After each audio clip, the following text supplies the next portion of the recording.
We learn investing এ স্বাগত। আর্থিক সাক্ষরতার যাত্রায় আপনার বিশ্বস্ত সঙ্গী।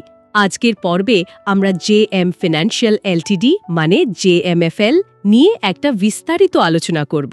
হ্যাঁ, জেএমএফএল বেশ পরিচিত একটা নাম ফিনান্সিয়াল সার্ভিসেস জগতে। ঠিক, কিন্তু সম্প্রতি কিছু রেগুলেটরি ইস্যুর জন্য খবরে এসেছে। তো শুরু করার আগে বলে রাখি, ভালো মানের মোমেন্টাম সহ ফান্ডামেন্টালি শক্তিশালী স্টকের গভীর বিশ্লেষণ আর স্টক মার্কেটের সমস্ত দৈনিক আপডেট পেতে আমাদের ইউটিউব চ্যানেলটা অবশ্যই সাবস্ক্রাইব করে নেবেন। অবশ্যই। তো প্রশ্নটা হলো, জেএম ফিনান্সিয়াল কি এই চ্যালেঞ্জগুলো কাটিয়ে উঠতে পারবে? চলুন একটু গভীরে গিয়ে দেখি ব্যাপারটা। নিশ্চয়ই। দেখুন, জেএম ফিনান্সিয়ালের ব্যবসার মডেলটা কিন্তু বেশ ছড়ানো, মানে ডাইভার্সিফাইড। মূলত 4টে পিলার বা স্তম্ভ আছে। আচ্ছা। প্রথম আর সবচেয়ে বড় হলো ইন্টিগ্রেটেড ইনভেস্টমেন্ট ব্যাংক। এর মধ্যে কি আছে? ইকুইটি ক্যাপিটাল মার্কেটস মানে ইসিএম, কোম্পানিদের আইপিও, কিউআইপিস এসব করে টাকা তুলতে সাহায্য করা। মানে শেয়ার বাজারে লিস্ট করানো বা পরে আরও শেয়ার ছাড়া, এই তো? একদম। তারপর ধরুন এমএনএ অ্যাডভাইজারি মানে মার্জার অ্যাকুইজিশনে পরামর্শ দেওয়া। ইনস্টিটিউশনাল ব্রোকিং আছে, আর হাই নেটওয়ার্থ ক্লায়েন্টের জন্য ওয়েলথ ম্যানেজমেন্ট। FY24 এর ডেটা দেখলে আইপিও আর কিউআইপিসে ওরা মার্কেট লিডার ছিল। ওহ তাই? মার্কেট শেয়ার কেমন ছিল? বেশ ভালো। আইপিওতে প্রায় 47% আর কিউআইপিজে প্রায় 38% মার্কেট শেয়ার। মানে ক্যাপিটাল মার্কেটে এদের দখলটা বেশ পোক্ত। সেটা তো বোঝাই যাচ্ছে। আচ্ছা, এটা তো গেল একটা স্তম্ভ, বাকিগুলো? দ্বিতীয়টা হলো মর্টগেজ ল্যান্ডিং মানে লোন দেওয়া আর কি। এখানে একটা বড় স্ট্র্যাটেজিক শিফট হচ্ছে। আগে মূলত হোলসেল মর্টগেজে ফোকাস ছিল, মানে বড় রিয়েল এস্টেট ডেভেলপারসদের লোন দিত। হ্যাঁ, সেটা শুনেছি। এখন সেটা কমিয়ে রিটেল মর্টগেজের দিকে বেশি মনোযোগ দিচ্ছে। মানে সাধারণ মানুষের জন্য অ্যাফোর্ডেবল হোম লোন, ছোট ব্যবসার জন্য এমএসএমই লোন, এইগুলো। আচ্ছা, মানে রিস্ক কমানোর চেষ্টা। হ্যাঁ, অনেকটা তাই। রিটেল লোনের রিস্ক সাধারণত একটু কম হয়। তৃতীয়টা হলো অল্টারনেটিভ ও ডিস্ট্রেসড ক্রেডিট মানে এআরসি বিজনেস। এআরসি মানে? ওদের একটা সাবসিডিয়ারি আছে, JM financial asset reconstruction company বা জেএমএআরসি। এরা ব্যাংকগুলোর থেকে খেলাপি ঋণ মানে এনপিএ কিনে নেয়। তারপর সেগুলোকে রিকভার করার চেষ্টা করে। এটা একটা কাউন্টার সাইক্লিক্যাল ব্যবসা। মানে অর্থনীতির অবস্থা খারাপ হলে বা এনপিএ বাড়লে এদের কাজ বাড়ে। ইন্টারেস্টিং। আর চতুর্থটা হলো প্ল্যাটফর্ম AWS মানে অ্যাসেট ম্যানেজমেন্ট, ওয়েলথ ম্যানেজমেন্ট আর সিকিউরিটিজ।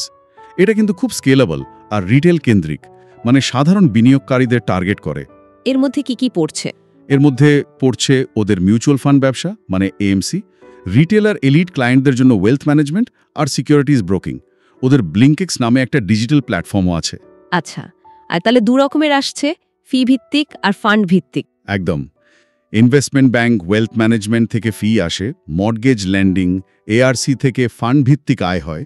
ওরা সম্প্রতি একটা কর্পোরেট রিস্ট্রাকচারিংও করেছে কাঠামোটাকে সিম্পল করার জন্য, আর এই প্ল্যাটফর্ম AWS ব্যবসাকে একসাথে আনার জন্য। বেশ ডিটেল স্ট্রাকচার। কিন্তু স্টক পারফরমেন্সের কথায় আসি। মার্চ 2024-এ সেবি আর আরবিআই এর কিছু নির্দেশনার পর তো বেশ চাপ দেখা গেছে, তাই না? হ্যাঁ, ঠিকই বলেছেন। ওই সময় রেগুলেটররা আইপিও ফাইন্যান্সিং আর ডেট ইনস্ট্রুমেন্ট মানে ডিবেঞ্চার ইস্যু ম্যানেজমেন্টের উপর কিছু রেস্ট্রিকশন আনে মার্চ 2025 পর্যন্ত। কারণটা কি ছিল?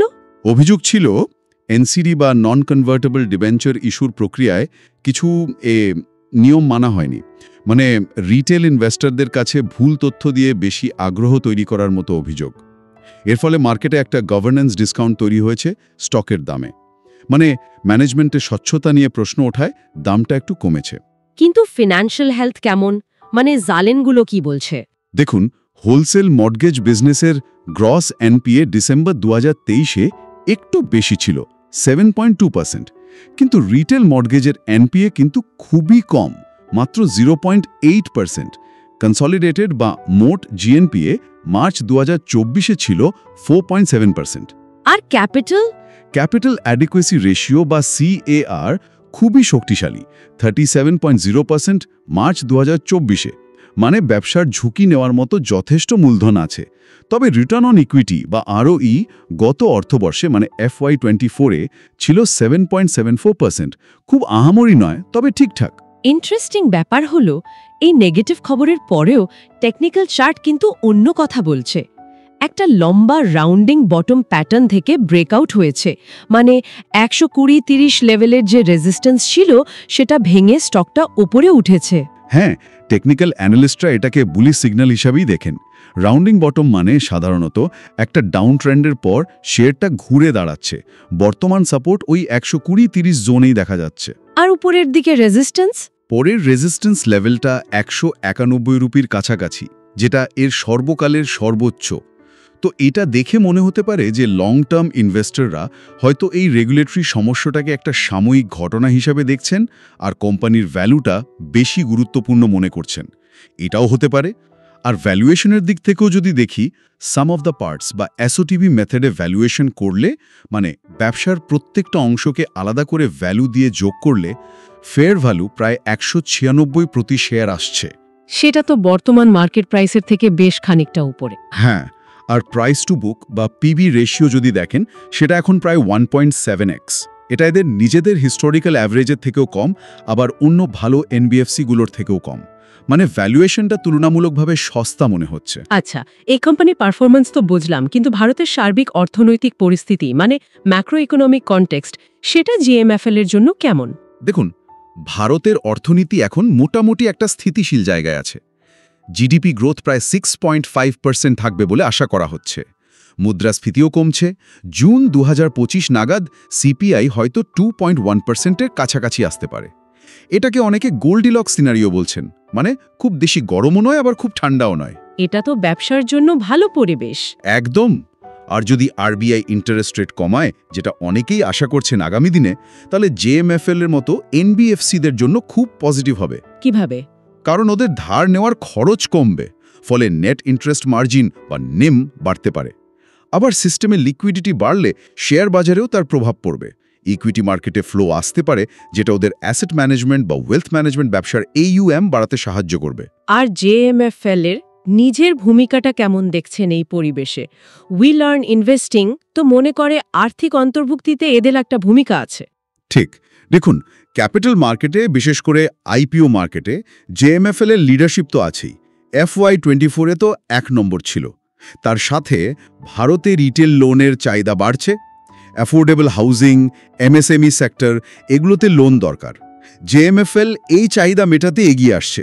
ওদের রিটেল AUM তো 26% বেড়ে 2832 কোটি হয়েছে।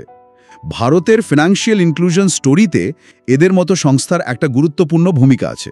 আপনারা শুনছেন উই লার্ন ইনভেস্টিং, যেখানে আমরা স্টকের দুনিয়াকে সহজ করে তুলি। তো এতক্ষণের আলোচনার সারমর্ম যদি করি, জেএমএফএল একটা বেশ diversified financial services group. Capital base খুব স্ট্রং, CAR 37%, কিন্তু এখন রেগুলেটরি তদন্তের একটা চ্যালেঞ্জের মধ্যে দিয়ে যাচ্ছে। শক্তি বলতে তাহলে ওই ডাইভার্সিফিকেশন, ইনভেস্টমেন্ট ব্যাংকিং এর লিডারশিপ, স্ট্রং ক্যাপিটাল আর প্ল্যাটফর্ম AWS সেগমেন্টের গ্রোথ পোটেনশিয়াল। ঠিক।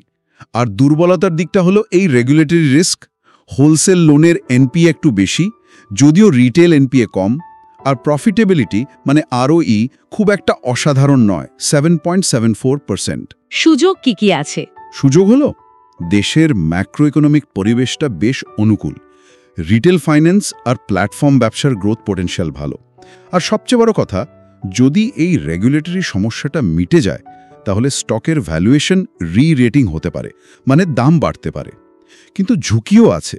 যদি তদন্তে আরও বড় কিছু বেরিয়ে আসে, বা হোলসেল লোনে যদি অপ্রত্যাশিত লস হয়, অথবা রিটেল বিজনেসের শিফটটা যদি ঠিকমতো না হয়, তাহলে সমস্যা হতে পারে। মানে মূল কনফ্লিক্টটা হলো, মার্কেট কি এই গভর্নেন্স ইস্যু নিয়ে একটু বেশি নেগেটিভ হয়ে গেছে, নাকি কোম্পানির ভেতরের শক্তি আর টেকনিক্যাল চার্টের বুলিশনেস বেশি গুরুত্বপূর্ণ?